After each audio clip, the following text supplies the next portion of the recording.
Salut les mobbers. Donc comme tu peux voir derrière, il y a la rate qui est sur la table. J'attends justement un colis de la poste. Allez, t'es là? Ouais, vas-y, viens, ouais. Regarde ce qui vient d'arriver par la poste. Merci Soles Gump. En effet, merci Soles Gump. On regarde ce qu'il y a à l'intérieur.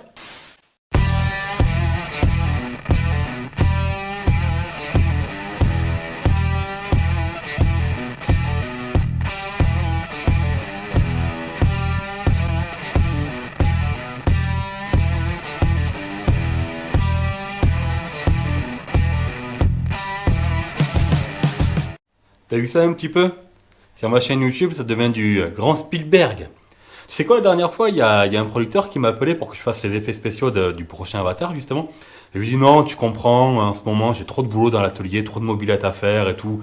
Je suis débordé, je peux pas le faire. Il me fait putain, ça me fait quand même chier parce que ce que tu fais... Tu as pas cru, j'espère.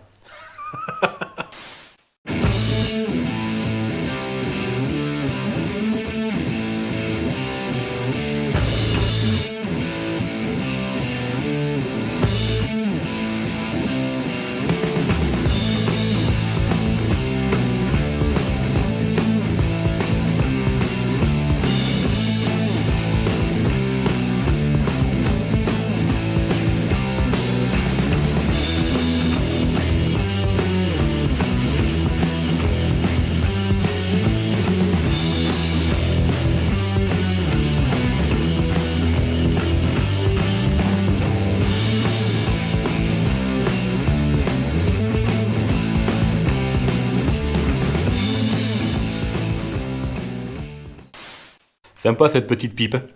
En plus, dans le carton, là, tu vois, il y avait un petit disque gradué en cadeau. Et ça fait super plaisir. Je vais pouvoir m'amuser à relever les diagrammes de la rate, tu vois.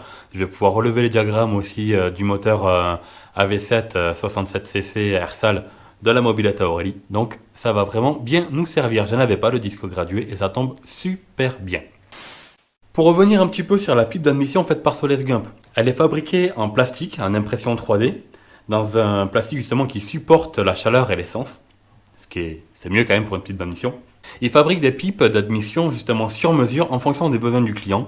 Moi là, les paramètres que je lui avais demandé justement, c'était de m'associer la pipe d'admission à un carbu 17.5 Poligny CP et des clapets Athena. Donc voilà, c'était ça mon petit cahier des charges et il a respecté ça d'une manière nickel. Bon, bien sûr, il ne fait pas que des pipes d'admission. Je vais te lister un petit peu tout ce qu'il fait et je vais aller piocher les photos sur son Facebook pour tout simplement pour t'illustrer mes propos. Donc, il fait des culasses hérissons type Zeta avec chambre de combustion sur mesure pour 103. Il fait aussi des culasses à chambre interchangeable. Ça d'ailleurs, j'en ai une sur ma 103. Je vais justement piquer cette photo-là que je vais te montrer, enfin sur ma 103, sur le moteur de la 103 que j'avais avant. Il fait aussi forcément de la modification de volume de chambre sur mesure sur ta culasse. Tu dis voilà, moi j'ai tel machin, tel bidule, telle caractéristique. Donc il va calculer ce qu'il te faut sur ta culasse. D'ailleurs, il va me faire ça sur la culasse de la mobilette à Aurélie qui va justement avoir le Ersal AV7. Il va m'adapter la culasse au cylindre.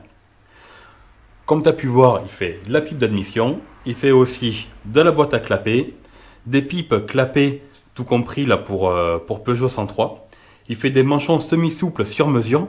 Après, il fait aussi tout ce qui est silencieux compétition sur mesure, en alu, en carbone, venturisé. Il a fait justement, rien qu'avec la cartouche, hallucinant. Il a fait un test sur bande d'essai, il gagne 200 tours minute avec la cartouche. Ce qui est vachement intéressant. Forcément, s'il fait les cartouches, il fait aussi tout ce qui est pot d'échappement sur mesure. Et forcément, pour compléter tout ça, un petit peu de prépa moteur, cylindre, carter, et tout ce qui va bien. Voilà, maintenant, on va monter la pipe d'admission sur la rate.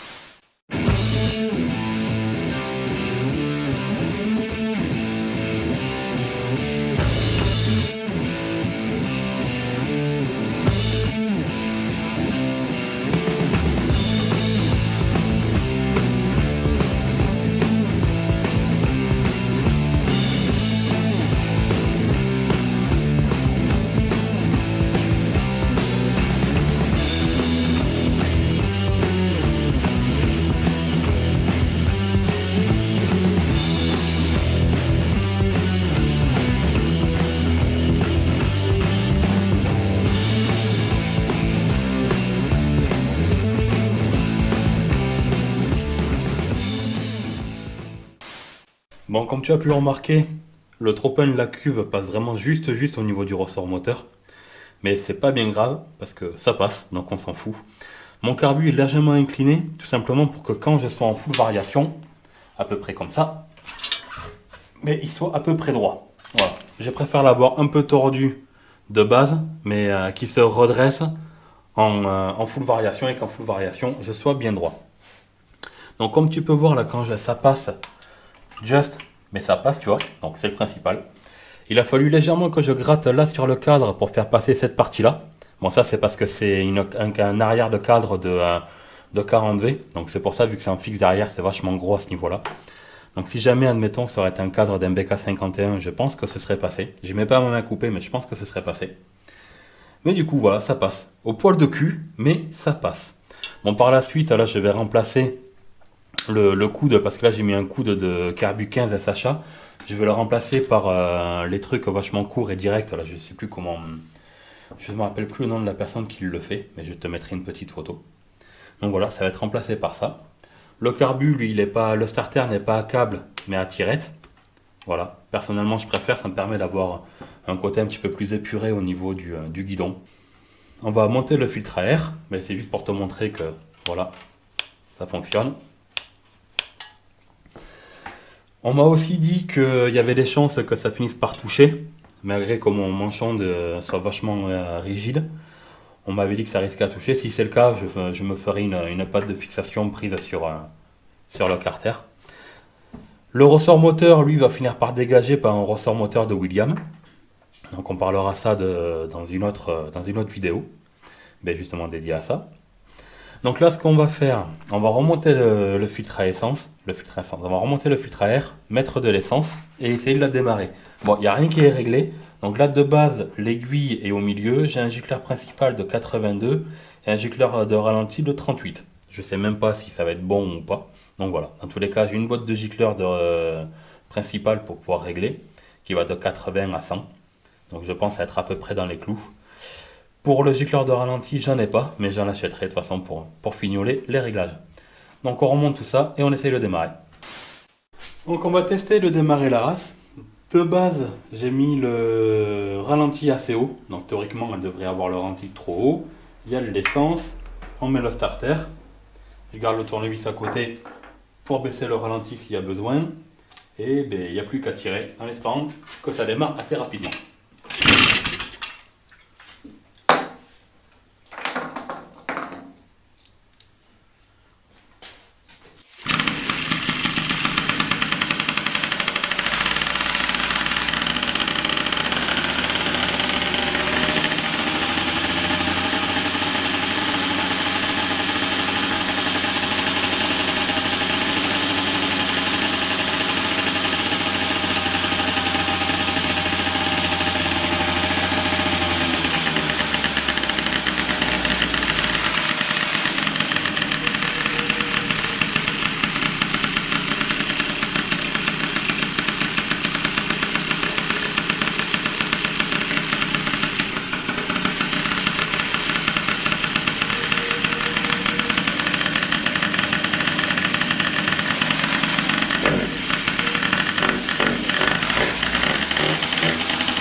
Bon, ben en tout cas, ce qui est cool, c'est qu'elle a démarré au deuxième lancer. Et honnêtement, j'avais pas essayé de la démarrer avant. Donc, pas de triche. Donc, tu vois, c'est cool. Au deuxième démarrage, au deuxième test, elle démarre. Ça, c'est super cool. Parce que c'est vrai que ma corde, là, c'est bien. Mais il te faut une mob qui soit un minimum bien réglée. Parce que si jamais tu dois essayer de démarrer pendant 40 ans, enfin voilà, c'est la merde. Si tu dois faire démarrer 20 fois, c'est bon, c'est mort. Il te faut un truc qui démarre relativement bien. Après, si tu as une machine qui est bien réglée, théoriquement, il n'y a pas de souci. À toi aussi de régler ta machine comme il faut. Bon, je l'ai fait chauffer un petit peu. J'ai un peu réglé le ralenti et tout ça. Toujours aucun réglage au niveau du carbu, parce que de toute façon, comme tu as pu voir, ben, je peux pas rouler, il y a la patte du pot qui a pété, il y a un pote à moi qui va venir me la ressouder. Donc on va la démarrer, et tu vas... Honnêtement, ça passe vraiment nickel. Le moteur monte bien, le carbu touche pas, il n'y a rien qui touche. Donc c'est vraiment super cool. Et elle ratatouille pas, rien que dalle, elle prend les tours direct. Donc je pense que niveau réglage, ce sera pas loin de la vérité avec un peu de chance. Allez, on démarre tout ça.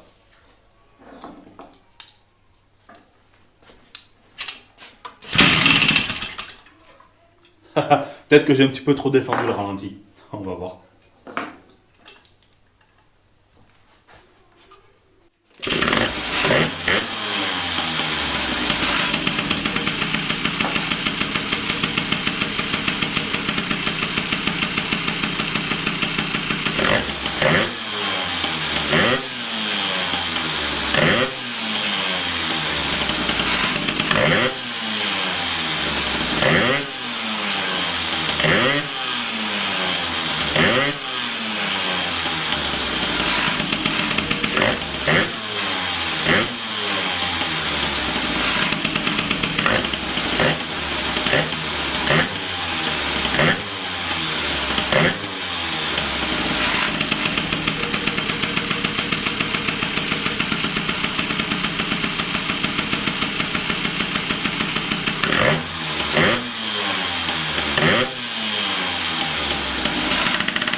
Il y a une petite fuite d'essence, peut-être que c'est le joint de la cuve du carbu qui commence un petit peu à fatiguer, on trompe ça, à regarder.